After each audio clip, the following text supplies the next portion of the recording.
Aujourd'hui, notre cabinet d'expertise en ressources humaines a choisi de vous parler du CDD, le contrat à durée déterminée, qui est différent donc du contrat à durée indéterminée. Le contrat à durée déterminée peut présenter un risque majeur pour l'entreprise ou pour le dirigeant lorsque celui-ci n'est pas correctement mis en place par l'entreprise. Notamment, il peut présenter le risque de requalification en CDI. Alors, avant de vous expliquer quel risque ce contrat peut présenter, je vais vous expliquer d'abord quelles sont les conditions requises pour recourir au CDD. Tout d'abord, le chef d'entreprise doit analyser la situation au moment T dans son entreprise. Donc, avant de faire appel à un salarié pour occuper un contrat à durée déterminée, il doit analyser donc son besoin. Il doit donc vérifier s'il rentre dans une des deux catégories du contrat à durée déterminée. Notamment, s'agit-il d'un accroissement temporaire d'activité ou s'agit-il plutôt d'un contrat à durée déterminée de remplacement? En effet, le contrat à durée déterminée est un contrat dont les motifs sont limitativement prévus par le Code du travail. Soit c'est un contrat pour remplacement, soit c'est un contrat pour accroissement temporaire d'activité. Nous verrons les autres cas de contrat à durée déterminée. Là, je viens de vous présenter les deux principaux contrats à durée déterminée. Le contrat à durée déterminée ne peut être conclu que pour une tâche temporaire et précisément définie, contrairement au contrat à durée indéterminée.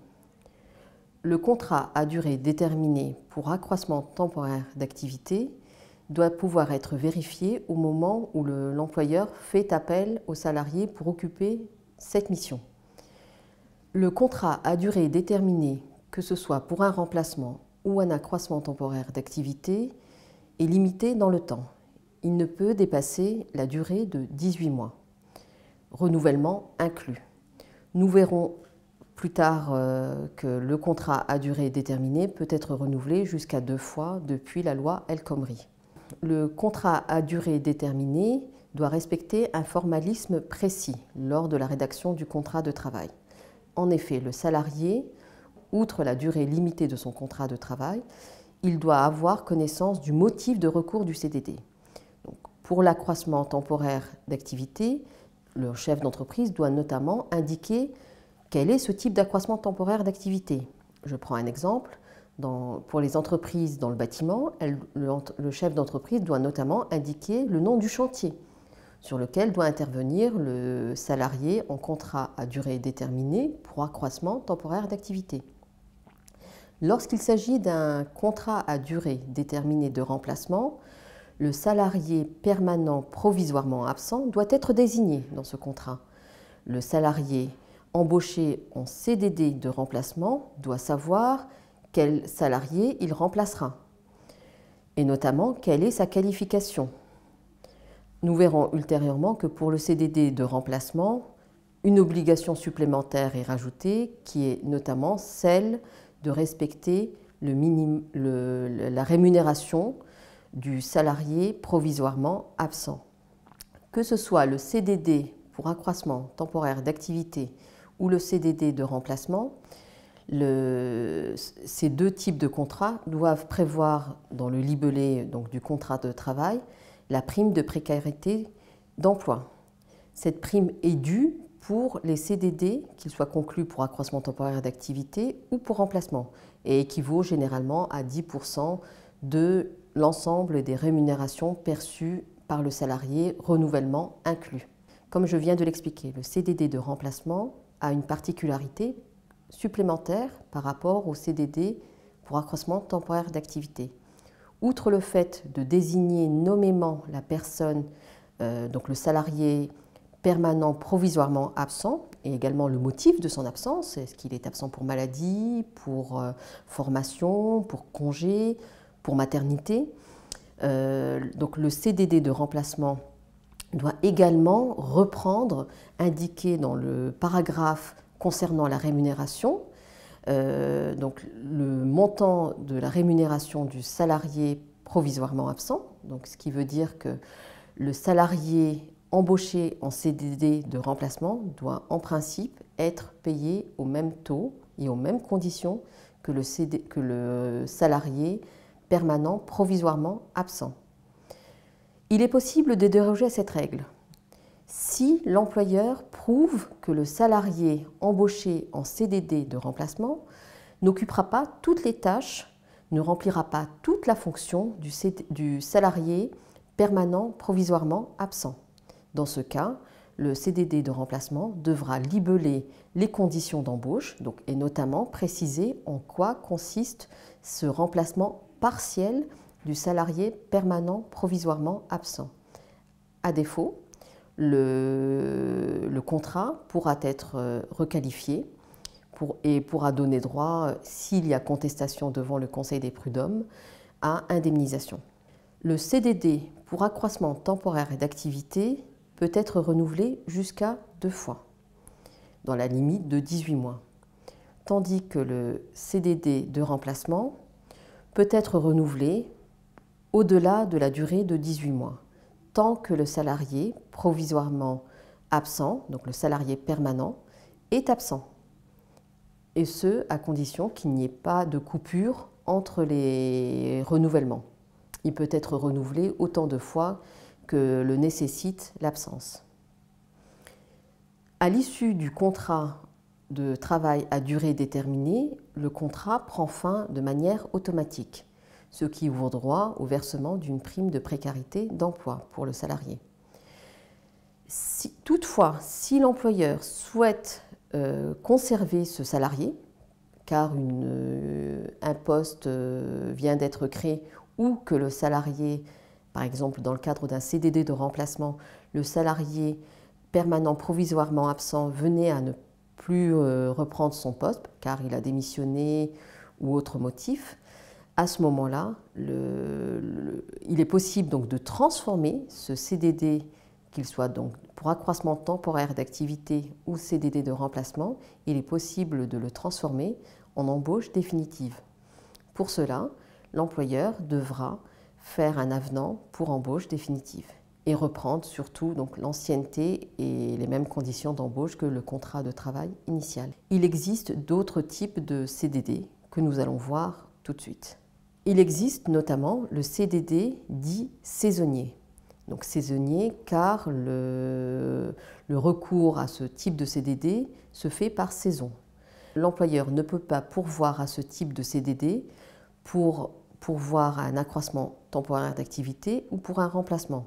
En revanche, il peut faire appel à un saisonnier qui sera donc embauché dans le cadre d'un CDD dit saisonnier pour une activité qui apparaît chaque année à la même période, donc un accroissement temporaire d'activité, mais cyclique qui apparaît chaque année à la même période. Prenons l'exemple d'un restaurant qui est situé dans une station balnéaire qui, au moment des fortes fréquentations, nécessite l'embauche de plusieurs serveurs, cuisiniers supplémentaires. À ce moment-là, la période est déterminée. Donc l'employeur peut d'ores et déjà savoir que chaque année, de telle période à telle période, donc sur une période précisément définie, il va devoir recourir à du personnel supplémentaire, car la saison le requiert. À ce moment-là, l'employeur, plutôt que de recourir à un CDD pour accroissement temporaire d'activité, il pourra embaucher son salarié dans le cadre d'un CDD dit saisonnier. À la différence du CDD pour accroissement temporaire d'activité, le CDD dit saisonnier ne pourra se conclure que sur une courte période. Généralement, un cycle ne peut pas aller jusqu'à 1 an, sinon nous avons fait l'année. Donc généralement, cette saison couvre une période n'excédant pas 6 mois, c'est la moyenne. Donc au niveau du temps, le CDD saisonnier ne pourra pas excéder une durée suivant l'activité donc saisonnière. Pour ce qui est de l'indemnité de précarité d'emploi, contrairement au CDD pour accroissement temporaire d'activité ou du CDD pour remplacement d'un salarié permanent provisoirement absent, le CDD saisonnier n'oblige pas l'employeur à verser cette prime de précarité d'emploi. La raison est la suivante.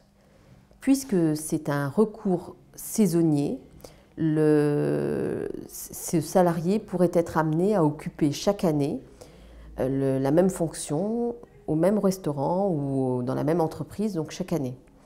Pour cela, le contrat dit saisonnier devra être libellé de sorte que le salarié puisse revenir et occuper chaque année au même endroit la même fonction. Différent du CDD pour accroissement temporaire d'activité ou du CDD de remplacement, c'est le CDD d'usage ou, comme le désignent certains dirigeants dans la restauration, le CDD pour les extras. Mais la terminologie du Code du travail est plutôt le CDD d'usage. Le CDD d'usage est très limité au niveau de sa durée. Elle ne peut excéder une période, généralement d'une journée ou de quelques jours suivant l'activité. Mais surtout, le CDD d'usage doit être expressément prévu par la convention collective applicable. Un dirigeant ne pourra faire appel ou recourir à un CDD d'usage que si sa convention collective le prévoit. Notamment, dans la restauration, il est prévu que lorsqu'il y a une absence au niveau de certaines activités comme le service ou la plonge, le dirigeant d'un restaurant peut faire appel à une personne pour occuper un poste pour quelques heures ou quelques jours, mais vraiment sur une durée très limitée. Le CDD d'usage, même court, ne peut déroger à la règle qui veut que pour tout contrat, un écrit est nécessaire et une déclaration préalable d'embauche, donc la fameuse DUE, soit réalisée. Nous n'allons pas voir tous les types de CDD très particuliers, mais je vais vous parler encore de deux autres types de CDD, notamment le CDD dans l'attente de l'entrée d'un salarié en CDI. Donc ce type de CDD est mis en place pour permettre à un chef d'entreprise de faire appel à une personne pour occuper un poste particulier, dans l'attente de trouver la personne qui pourra occuper ce poste-là pour un contrat à durée indéterminée. Ce CDD est limité dans sa durée, qui ne peut excéder 9 mois. Le dernier CDD dont je voudrais vous parler, c'est également le CDD pour accroissement temporaire d'activité qui intervient à la suite d'un licenciement économique. Au sein d'une entreprise, lorsqu'un licenciement économique s'est opéré, généralement, le chef d'entreprise ne peut plus embaucher de salariés sur le poste visé par le licenciement économique sur une période de 6 mois. En revanche, il pourra faire appel sur ce poste-là à un CDD qui ne peut excéder 3 mois, à condition de prouver qu'il existe donc 2 motifs désignés par le Code du travail, et notamment donc, un accroissement temporaire d'activité ou une contrainte liée à l'exportation. Nous venons de voir les différents types de CDD prévus par le Code du travail, dont les motifs sont limitativement prévus, donc notamment l'accroissement temporaire d'activité ou le remplacement. Nous avons vu également les types de contrats de travail à durée déterminée très particuliers, comme le CDD d'usage, CDD saisonnier et autres. Le contrat à durée déterminée doit respecter des règles de forme et de fond. Donc nous avons vu que les règles de fond, donc, ce sont les motifs prévus par le Code du travail. Pour ce qui est de la forme, l'employeur doit rédiger un contrat de travail, donc proposer un écrit à son salarié, en respectant donc, toutes les clauses obligatoires, qui sont donc le motif, la durée, le nombre de renouvellements, également donc, les conséquences de la fin du contrat de travail. Alors, que peut-il se passer lorsque les règles de fond ou de forme ne sont pas respectées? Le risque principal est la requalification de ce contrat à durée déterminée en contrat à durée indéterminée. Ce qui veut dire que s'il y a contestation devant le Conseil des prud'hommes, le contrat à durée déterminée peut être transformé en CDI. Je vais vous exposer quelques exemples de cas de requalification de CDD en CDI. Le premier est lorsque le CDD prend fin et que l'employeur ne fait rien à l'issue du contrat à durée déterminée. Notamment, il ne le renouvelle pas par un avenant ou tout simplement le salarié arrive au bout de son CDD. À ce moment-là, si le salarié est toujours présent dans l'entreprise, sa présence implique que le contrat n'est plus un contrat à durée déterminée, mais bien un contrat à durée indéterminée. Et cette requalification est automatique. Autre cas de requalification, lorsque le salarié ne signe pas le contrat à durée déterminée. C'est pourquoi nous conseillons souvent aux dirigeants, aux chefs d'entreprise, de faire signer un contrat de travail dans les 48 heures suivant l'embauche. Si le salarié refuse de signer le contrat à durée déterminée, à ce moment-là, son embauche en contrat à durée indéterminée est de fait. Donc là aussi, nous nous exposons à une requalification du CDD en CDI.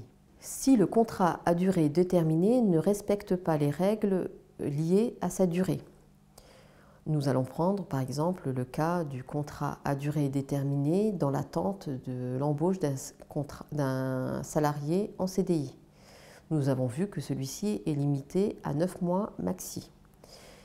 Si le salarié exécute ce contrat au-delà de cette durée de 9 mois, là encore, il y a un risque de requalification du CDD en CDI. Autre cas de requalification de CDD en CDI, un cas classique. Lorsque nous sommes face à une succession de CDD, le chef d'entreprise, l'employeur, ne peut faire succéder une série de CDD pour le même salarié, au risque de faire requalifier donc, cette embauche en CDI. La succession de CDD n'est possible que si l'employeur respecte les règles en matière de délai de carence. En effet, souvent, on le verra, suivant le type de CDD que nous avons, donc CDD pour accroissement temporaire d'activité qui prend fin, suivi d'un nouveau contrat à durée déterminée, toujours pour accroissement temporaire d'activité.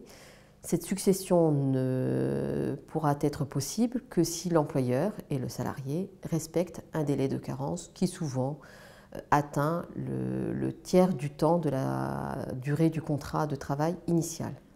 Par exemple, l'employeur fait appel à un salarié qui est embauché en contrat à durée déterminée pour accroissement temporaire d'activité, pour occuper des fonctions sur un chantier déterminé. Cette mission prend fin au bout de 6 mois, par exemple. Donc, le contrat était prévu pour une durée de 6 mois. L'employeur identifie un nouveau besoin. Notamment, il conclut un nouveau chantier dans une autre région ou un autre département.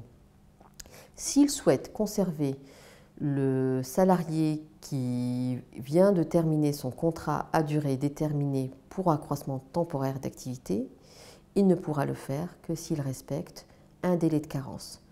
Dans ce cas précis, le contrat de travail qui vient de s'achever étant de 6 mois, le délai de carence sera de 2 mois, donc de 1/3 de temps de la durée du contrat de travail initial.